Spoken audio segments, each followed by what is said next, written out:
اعوذ باللہ من الشیطان الرجیم بسم اللہ الرحمن الرحیم السلام علیکم ورحمۃ اللہ وبرکاتہ۔ خوش آمدید کہتے ہیں آپ کو اس یوٹیوب چینل پر کہ جہاں آپ کو انشاءاللہ ایسی آڈیوز ملیں گی کہ جو آپ کے دلوں کو چھو جائیں گی۔ ہم دعا گو ہیں کہ خداوند متعال آپ کی زندگی میں خوشیاں اور کامیابیاں دیں اور آپ کا ہر دن نئے علم اور بصیرت سے بھرپور ہو۔ ہماری کوشش رہے گی کہ ہم آپ کو نہ صرف بہترین کتابیں بلکہ مفید اور تعلیمی مواد بھی فراہم کریں تاکہ آپ کی زندگی میں روشنی کی کرن بن سکے۔ آئیے ہمارے ساتھ اس نئے سفر کا آغاز کریں اور دعا گو ہیں کہ اللہ تعالی ہم سب کی رہنمائی کرے۔ جس کتاب کی ایک ریکویسٹ آئی ہے اس کا نام ہے ذکر و فکر، مصنف ہیں علامہ سید ذیشان حیدر جوادی، اور اس کے 2 ایڈیشن چھپ چکے ہیں جو کہ ایک 1996 اور ایک 2001 میں چھپا ہے۔ عرض تنظیم قارئین کرام، ذکر و فکر کا دوسرا ایڈیشن آپ کی خدمت میں حاضر ہے۔ ہمارے نشریاتی خدمات قوم کے سامنے ہیں۔ اس شعبے کی رواں روح و رواں سرکار علامہ جوادی کی ذات ہمارے اشاعتی پروگرام کا بڑا حصہ انہی کے قلم کا رہین منت ہے۔ آج وہ ہمارے درمیان نہیں مگر ان کی تحریریں موجود ہیں۔ ان کے قلمی خدمات کا سلسلہ کافی پھیلا ہوا ہے۔ تصانیف بھی ہیں، ترجمے بھی ہیں، تالیفات بھی ہیں، طویل مقالے بھی ہیں اور مختصر مضامین بھی۔ ان کی موضوعاتی تقاریر بھی اپنی افادیت اور اپنی علمی محققانہ معیار کی وجہ سے اس قابل ہے کہ انہیں کتابی شکل میں شائع کیا جائے۔ بہت کچھ چھپ چکا ہے اور بہت کچھ چھپنا باقی ہے۔ متعدد کتابیں جو 30-40 سال پہلے پاکستان یا ہندوستان میں شائع ہوئی تھیں نایاب ہو چکی ہیں۔ ان کی دوبارہ اشاعت کی بھی ضرورت ہے۔ عصری تقاضوں کے پیش نظر اور ساری دنیا میں آباد شیعوں کے مطالعے کے لیے ان کتابوں کا دوسری زبانوں میں منتقل کرنا بھی علمی فریضہ اور قومی ذمہ داری ہے۔ ہم یہ خدمات ادا کر رہے ہیں اور ادا کرتے رہیں گے، اور یہ جو سلسلہ علامہ قائم کر گئے ہیں اسے دینی فریضے کے ساتھ ان کی یادگار کے طور پر باقی رکھیں گے۔ سرکار علامہ جواد نے یہ اصول قائم کر دیا تھا کہ مومنین کے تعاون کے ذریعے شائع ہونے والی کتابوں کا 60% تنظیم المکاتب کے لیے اور 40% انوار العلوم الہ آباد کے لیے مخصوص تھا۔ ہم نے اور فرزندان علامہ جوادی نے متفقہ طور پر ان کی قلمی خدمات کی اشاعت کو ان کے بتائے ہوئے طریقے کے مطابق جاری رکھنے کا فیصلہ کیا ہے۔ اب تنظیم المکاتب اور ادارہ نشر و افکار علامہ صاحب کی ان اشاعتوں کا ذمہ دار ہے، اور باب خیر سے گزارش ہے کہ جس طرح علامہ کی زندگی میں تعاون فرماتے تھے اس کے بعد بھی اس سلسلے کو منقطع نہ ہونے دیں۔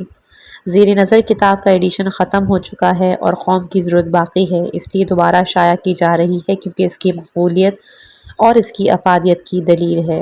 صفی حیدر، سیکریٹری تنظیم المکاتب۔ چند اپنی باتیں۔ انسانی زندگی میں یقیناً چند ایسے مواقع آتے ہیں جو اس کی زندگی کے لیے تاریخ ساز یا کم از کم کردار ساز ضرور بن جاتے ہیں۔ یہی وہ احسانات ہوتے ہیں جن کا شکریہ ادا کرنا ناممکن ہوتا ہے اور جن کا احساس ہر وقت انسان کو سر بسجود رہنے پر آمادہ کرتا ہے۔ مالک کائنات نے مجھے جن مخصوص احسانات و انعامات سے نوازا ان میں والدین گرامی، خال محترم برادر علام مولانا سید علی عابد رضوی کی تربیت آیت اللہ مدنی، شہید خامس آیت اللہ صدر اور ان کی شاگردی کے علاوہ خطیب اعظم مولانا سید غلام عسکری مرحوم کی رفاقت بھی شامل ہے۔ میرے اور مرحوم کے درمیان عمر کا ایک طویل فاصلہ۔ وہ جامعہ نازمیہ لکھنؤ سے میرے آغاز تعلیم سے پہلے فارغ التحصیل ہو چکے تھے۔ میں نے پہلے انہیں اپنی وطن قراری الہ آباد کے عشرہ محرم میں مجالس عزا سے خطاب کرتے دیکھا اور ان سے بے حد متاثر ہوا۔ اس کے بعد جب عراق سے تقریباً 6 سال کے بعد عارضی طور پر واپس آیا اور مظفر پور بہار میں تھوڑے عرصے کے لیے امامت جماعت کے کام پر ظفر المعطا مولانا سید ظفر الحسن کی طرف سے منسوب کر دیا گیا تو وہاں کی سالانہ مجالس میں کافی قریب سے دیکھنے کا موقع ملا۔ خطیب اعظم نے اسی زمانے میں سرکار آیت اللہ الحکیم کی رسالہ منہاج الصالحین کا ترجمہ شائع کیا تھا اور اس میں بعض مقامات پر غلطیاں رہ گئی تھیں۔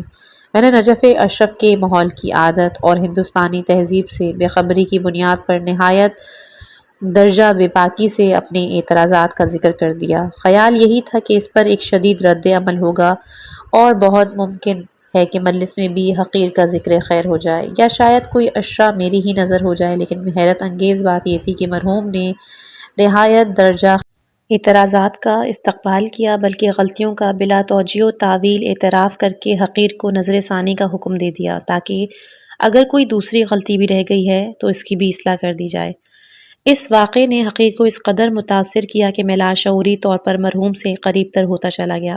پھر ان کے ساتھ ایک باغ و بہار جماعت نے اور دلچسپی کا سامان فراہم کیا اور صورتحال ایسی ہو گئی کہ انہیں میرے بغیر اپنا وجود نامکمل دکھائی دیتا تھا۔ مجھے اپنی زندگی عملی میدان میں بے سہارا نظر آتی تھی۔ مرحوم کو اصلاح قوم کا جذبہ ان کی فطرت کی رفتار یا ان کے والدین مرحومین اور ان کے شفیق استاد علامہ عدیل اختر مرحوم کی شاگردی سے ملا تھا، لہٰذا ہر وقت ایک نہ ایک منصوبہ تیار کیا کرتے تھے اور ہر عمل خیر میں مجھے شریک رکھنا اپنا فرض منصبی تصور کرتے۔ میں ان کے سامنے بہرحال ایک بچہ نہ صحیح تو نہ تجربے کار ضرور تھا، لہٰذا ہر منصوبے سے فرار کو اپنا حق فطری تصور کرتا تھا، لیکن آخر ان کے اخلاص عمل کے سامنے سر تسلیم خم کر دینا پڑتا۔ اسی زمانے میں تنظیم المکاتب کا وجود عمل میں آیا جو الحمدللہ ان کے اخلاص نیت کی بنا پر آج تک سرگرم عمل ہے، بلکہ ان کے رفقا کار کی زحمتوں کی زیر اثر مسلسل ترقی کی راہوں پر گامزن ہے۔ انشاءاللہ جدید عمارت کی خریداری کے بعد مزید ترقی کرے گا۔ تنظیم المکاتب کے بعد تنظیم المدارس کا خیال پیدا ہوا کہ ہندوستان کے تمام دینی مدارس میں ایک نصاب، ایک طریقہ کار اور ایک امتحان رائج ہو۔ اس کا کوئی کام کافی حد تک آگے بڑھ چکا، لیکن خدا برا کرے ابلیس لعین کا کہ وہ اولاد آدم کے کسی کام کو پروان چڑھنے نہیں دیکھ سکتا، اور اسی بنیاد پر اس پر اپنے قدیم ترین حربے کو استعمال کر کے پہلے ہی جلسے میں اس کا خاتمہ کرا دیا اور گویا یہ بچہ گہوارے ہی سے لحد کی طرف منتقل ہو گیا۔ اسی دور میں جب ہندوستان کے مشہور و معروف خطیب مولانا فیاض حسین ولید پوری کا انتقال ہو گیا، ان کے کم سن بچے لاوارث نظر آنے لگے، تو مرحوم کو یہ خیال پیدا ہوا کہ ذاکرین کرام کی ایک انجمن تیار کی جائے اور اس کی طرف سے ایسے فنڈ کا انتظام کیا جائے جو کسی بھی خطیب کے گھرانے کے بے سہارا افراد کو سہارا دے سکے۔ اسی طرح مجلس ذاکرین کا قیام عمل میں آ گیا۔ مرحوم نے اس ادارے کی انتظامیہ کا بوجھ بھی میرے ہی سر ڈال دیا اور میں نے اس کا دستور العمل بھی تیار کیا، قواعد و ضوابط بھی بنائے اور اس کے بعد جلسے بھی ہوئے۔ ادھر آیت اللہ خوئی کے نمائندے خاص حجت الاسلام سید محمد الموسوی ہندوستان میں کچھ کام کرنے کی فکر میں تھے اور ناتجربہ کاری کی بنا پر بہت پریشان تھے۔ انہیں بھی تبلیغات ایمانی جیسی تنظیم کی ضرورت تھی۔ حقیر نے ان سے بھی رابطہ قائم کیا، اس طرح ایک مشترکہ لائحہ عمل تیار کیا جس کی اطلاع اس کے تمام ارکان اور ممبران کو بھی نہیں تھی۔ موصوف محترم کی امداد میرے لیے ایک بڑے سہارے کا کام کر رہی تھی۔ اس دور میں میرے پاس مالی وسائل کا فقدان تھا، چنانچہ میں نے ایک تبلیغی دورے کا پروگرام مرتب کیا جس کا خلاصہ یہ تھا کہ تمام ذاکرین کرام مختلف علاقوں میں بغیر قوم کی دعوت کے تبلیغی دورے کریں اور مخصوص موضوعات کے تحت مجالس سے خطاب فرمائیں جن میں تقلید، حقوق شرعیہ، تعلیم دین کے مسائل سر فہرست تھے۔ مصارف کا انتظام ادارے کے ذمہ ہوگا اگر ذاکرین کرام مصارف کا مطالبہ کریں گے۔ خدا کا شکر ہے کہ پہلے سال یہ تبلیغی ہفتہ بے حد کامیاب ہوا اور جن ذاکرین کے بارے میں تصور بھی نہیں تھا انہوں نے بھی اس پروگرام میں حصہ لیا اور اس کے خاطر خواہ فائدوں کا اقرار بھی کیا۔ لیکن نہ جانے کس شیطان رجیم نے کس کے کان میں یہ پھونک دیا کہ اگر قوم کا ذوق سماعت تبدیل ہو گیا یا اگر لوگ بلا دعوت مجلس سے فیضیاب ہونے لگے تو ذاکرین کا مستقبل خطرے میں پڑ سکتا ہے کہ اچانک اختلافات کا سلسلہ شروع ہوا اور پھر دوسرے باقاعدہ دورے کی نوبت ہی نہیں آ سکی۔ اگرچہ تبلیغات ایمانی کے نام سے یہ سلسلہ تادیر قائم رہا اور کسی نہ کسی شکل میں آج تک قائم ہے، واللہ الحمد۔ مجلس ذاکرین ہی کی ایک نشست کا ذکر ہے کہ جس میں لکھنؤ میں ہونے والے شیعہ سنی فسادات پر بحث ہو رہی تھی اور یہ موضوع زیر بحث تھا کہ مبتدی ذاکرین ناتجربہ کاری کی بنا پر نامناسب ماحول میں ایسے نکات بیان کر دیتے ہیں جو ایک بڑے فساد کا پیش خیمہ بن جاتے ہیں اور اس کا مقابلہ پھر ساری قوم کو کرنا پڑتا ہے، لہٰذا ان ذاکرین پر پابندی لگائی جائے یا انہیں سمجھایا جائے کہ کون سی بات کس مقام پر بیان کی جائے۔ حقیر نے عرض کیا کہ یہ دونوں باتیں ناقابل عمل ہیں، نہ ذاکرین پر پابندی لگائی جا سکتی ہے نہ انہیں سمجھایا جا سکتا ہے۔ پابندی اس لیے ناممکن ہے کہ وہ کسی اجازے کے محتاج نہیں اور نہ کوئی ادارہ ان کے واسطے سرٹیفکیٹ صادر کرتا ہے۔ پھر اسی پابندی کو نہایت خوبصورتی سے ذکر اہل بیت پر پابندی کا نام دے دیا جائے گا اور مجلس ذاکرین کو منصور و متوکل کا ادارہ قرار دے دیا جائے گا۔ اور سمجھانا اس لیے ناممکن کہ ہر جگہ کے حالات الگ الگ ہوتے ہیں، کسی شخص کے پاس اتنی فرصت نہیں کہ تمام جگہوں کے حالات کا جائزہ لے، وہاں جانے والے ذاکرین کے ساتھ بیٹھ کر تبادلہ خیال کرے اور انہیں آگاہ کرے کہ کہاں کس قسم کے موضوعات پر تقریر کرنا ہے۔ ان تمام باتوں سے بہتر یہ ہے کہ ان مبتدی حضرات کے لیے ایک کتاب ذاکری مرتب کی جائے کہ جن میں کم سے کم 100 موضوعات پر مجالسیں لکھی جائیں اور اسے ہر ذاکر کے حوالے کر دیا جائے کہ انہی موضوعات پر اسی انداز کی ذاکری کرے، ورنہ اس کے عمل کی ذمہ داری کسی بھی فرد یا ادارے پر نہیں ہوگی، اسے مجلس ذاکرین کی طرف سے ممنوع قرار دے دیا جائے گا۔ ہمارے بچے لکھنؤ کے مخصوص عزاخانوں میں کسی نکتے پر داد و تحسین کی آواز سنتے ہیں تو انہیں بھی خیال پیدا ہوتا ہے کہ انہی نکات کو دہرا کر اپنی مجالس کو کامیاب بنائیں۔ انہیں کیا خبر کہ ان عزاخانوں کا ماحول الگ ہے، کہ جہاں محرم میں گئے ہیں وہاں کا ماحول الگ ہے۔ لہٰذا پہلی ذمہ داری بڑے ذاکرین کی ہے اور دوسری ذمہ داری مبتدی ذاکرین کی۔ حقیر کی اس تجویز کو اس لیے ناقابل عمل قرار دے دیا گیا کہ زمانہ شوال یا ذیقعد کا تھا اور ایام اذا سے قریب، اس قدر جلدی یہ کام ممکن نہیں تھا۔ لہٰذا حقیر نے اس مسئلے کا حل یہ نکالا کہ جملہ ذاکرین کرام کو 3 4 موضوعات دے دیے جائیں اور 3 دن کا وقت دے دیا جائے۔ 100 مجالس کا مجموعہ 1 ہفتے کے اندر تیار ہو جائے گا اور 1 ماہ کے اندر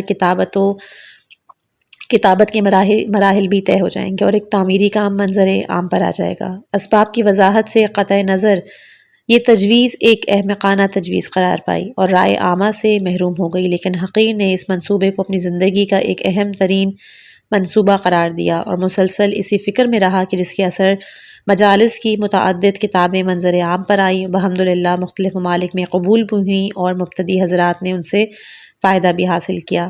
اب یہ کتاب ذکر و فکر اسی سلسلے کی ایک دوسری کڑی ہے جس میں مجالس کی شکل میں مضامین نہیں ہیں بلکہ مضامین کی شکل میں مجالس ہیں، جن کا تعلق بچوں سے نہیں بلکہ نسبتاً اونچی سطح کے افراد سے ہے۔ ان سے عام مومنین کرام بھی استفادہ کر سکتے ہیں اور ذاکرین کرام بھی فائدہ اٹھا سکتے ہیں، بشرطے کہ ذکر کو فکر سے مربوط رکھنا چاہیں، ورنہ زمانہ وہ آ گیا ہے جس میں ذکر و فکر کا فاصلہ بڑھتا جا رہا ہے، ذاکری فکر سے یکسر آزاد ہوتی جا رہی ہے۔ ایک زمانہ تھا کہ جب دیگر اقوام و مذاہب کے لوگوں کو مجالس میں علمی مضامین سے استفادہ کرنے کے لیے مدعو کیا جاتا تھا، اور اب صرف مقرر کی ایکٹنگ اور ان کے انداز کو دکھانے کے لیے بلایا جاتا ہے۔ یہ صورتحال دیر تک قائم رہ گئی تو قوم کا علمی بھرم خطرے میں پڑ جائے گا اور اس درد کا علاج ناممکن ہو جائے گا۔ مثل مشہور ہے کہ عزت بنتی دیر میں ہے مگر جاتی بہت جلدی ہے، اور جب چلی جاتی ہے تو پلٹ کر پھر نہیں آتی۔ کتاب کے جملہ مضامین سے اتفاق ضروری نہیں، اور نہ ہی یہ شرط ہے کہ ذاکرین کرام ہر موضوع کے تحت اسی حساب سے بیانات کو مرتب کریں۔ یہ فکر کی ایک راہ ہے۔ ظاہر ہے کسی بھی عام انسان کی ہر فکر صائب نہیں ہوتی، اس میں خطا و سہود و نسیان کے امکانات ضرور رہتے ہیں، تاہم اگر یہ کتاب فکر کی راہیں کھولنے کا کام بھی انجام دے سکے تو یہ بارگاہ وحدیت میں اس کی مقبولیت کی علامت ہوگی۔